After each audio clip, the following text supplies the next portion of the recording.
तो पिछला वीडियो में हम लोगों ने पाषाण काल को देखा था और इस वीडियो में हम लोग देखेंगे वैदिक काल, सॉरी हड़प्पा सभ्यता। ठीक है, हड़प्पा सभ्यता के बारे में हम देखेंगे। चलिए हम यहाँ से अपना पीडीएफ ले लेते हैं। हड़प्पा सभ्यता का पीडीएफ आ गया हम लोग के पास। अब इसे हम थोड़ा जूम कर लेते हैं ताकि आप लोगों को स्पष्ट दिखाई दे देवे। ठीक ना, चलिए जूम कर लिए। अब इसे हम लोग पढ़ते हैं। क्वेश्चन ए, हड़प्पा सभ्यता का सर्वाधिक मान्यता प्राप्त काल कौन सी है? तो हड़प्पा सभ्यता का सर्वाधिक मान्यता प्राप्त काल हम लोग को है 2500 से 1700, 2500 ईसा पूर्व से 1700 ईसा पूर्व तक। ठीक है, हड़प्पा नामक पूरा स्थल किस सभ्यता से संबंधित है? सिंधु घाटी सभ्यता से। हड़प्पा सभ्यता की लिपि किस प्रकार की है? तो भाव चित्रात्मक यानी चित्र देखकर उसका भाव बताया जा सकता है। हड़प्पा सभ्यता को जानकारी का प्रमुख स्रोत क्या है? पुरातात्विक खुदाई, यानी खुदाई से पता चला इसका। मोहनजोदड़ो का शाब्दिक अर्थ क्या होता है? मृतकों का टीला। ठीक है, सिंधु सभ्यता किससे संबंधित है? आर्य ऐतिहासिक काल से। मूर्ति पूजा का आरंभ कब से माना जाता है? पूर्व आर्य काल से। आर्य जब आए थे उससे पूर्व से ही मूर्ति पूजा का आरंभ माना जाता है। ठीक है, सिंधु वासियों ने पहली बार तांबे में टीन मिलाकर कांसा तैयार किया था, इसलिए इसे कांस्य युग भी कहा जाता है। ठीक है, अगला देखते हैं।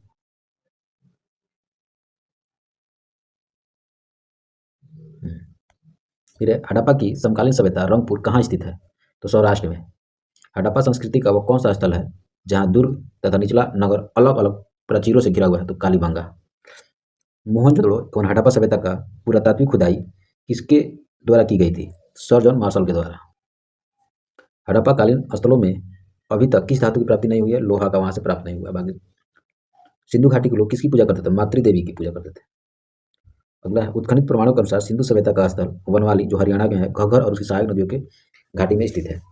13 नंबर क्वेश्चन, धौलावीरा नामक पुरातात्विक स्थल किस राज्य में स्थित है? यह गुजरात में पड़ता है। ठीक है, पेज नंबर 2 देखते हैं हम लोग।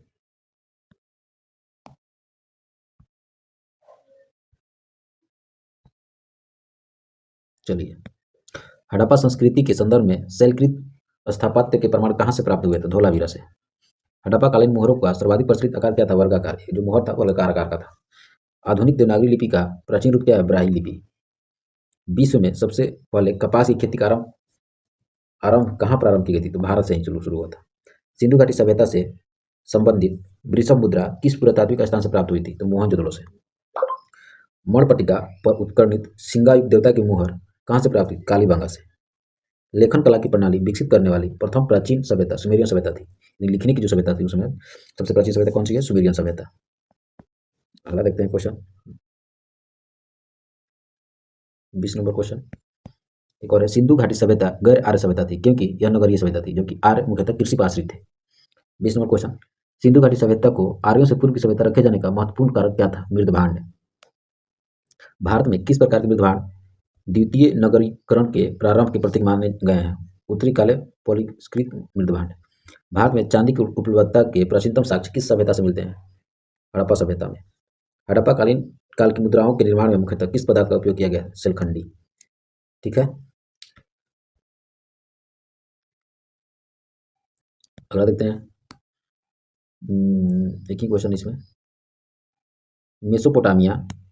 मेसोपोटामिया अभिलेखों में सैंधव सभ्यता के लिए कौन सा शब्द का प्रयोग किया गया था? मेलुहा। ठीक ना, आई होप कि आपको अच्छा लगा होगा। तो चैनल को सब्सक्राइब कर लीजिएगा, शेयर कीजिएगा, लाइक कीजिए, कमेंट कीजिए। और उसके बाद हम अगला देखेंगे वैदिक काल।